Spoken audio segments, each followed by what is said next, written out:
क्या आप देश और दुनिया की खबरों से रह जाते हैं बेखबर? तो सब्सक्राइब कर लीजिए हमारे HT न्यूज चैनल को और बेल आइकॉन को दबाना मत भूलिएगा। आज कांग्रेस के एक नेता अभी अपने चीफ से कह रहे हैं this is not a political issue.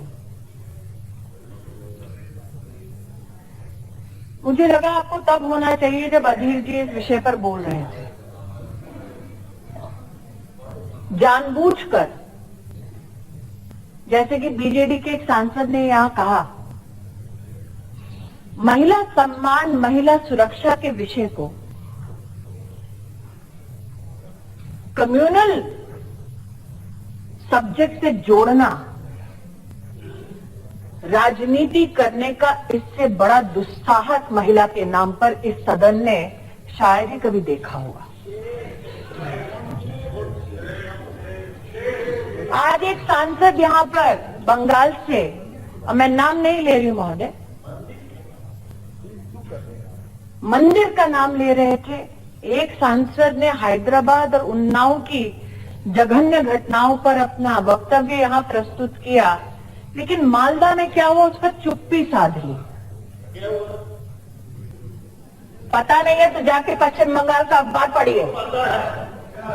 जिन लोगों ने रेप को पॉलिटिकल वेपन की तरह पंचायत के चुनाव में इस्तेमाल किया, आज जाकर वो यहां पर भाषण दे रहे हैं। मैं महोदय मैं किसी का नाम नहीं ले रही हूं, लेकिन एक इस सदन की सदस्य के नाते कुछ बोलना चाहती हूं और आशावादी हूं कि गौरव गोगोई जैसे पुरुष बैठकर थोड़ा सुन ले, क्योंकि मैं बिना किसी का नाम लिए बोल रही हूं। क्या ये सत्य है कि सदन ने कड़ी से कड़ी कानूनी कार्रवाई का प्रावधान बनाया, सजाए मौत को इंगित करवाया? ये सत्य है। क्या ये सत्य है कि इस सदन ने और दूसरे सदन ने, stop shouting at me for my ability to profess my views. Allow me to finish what I want to say as a member. The very fact that you shout here today means that you do not want a woman to stand up and talk about issues that she feels passionate about. Take your seat. You were quiet when in West Bengal the Panchayat elections rape was used as a political weapon. You were quiet.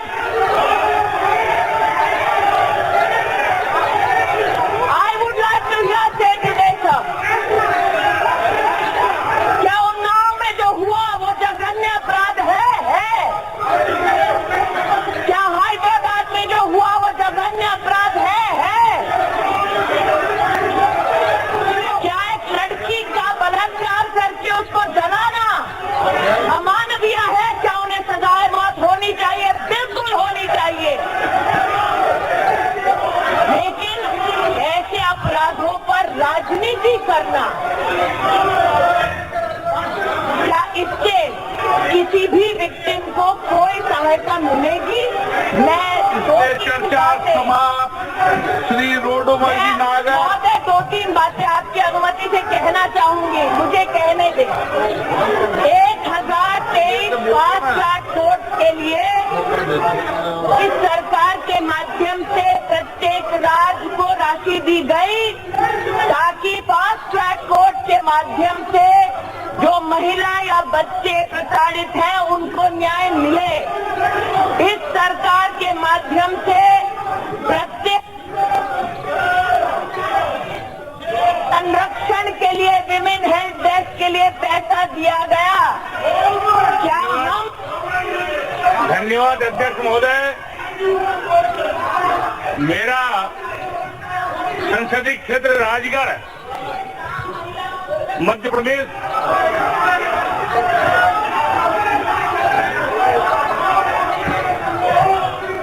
महिला से महोदय, मेरा आग्रह है 1000 station में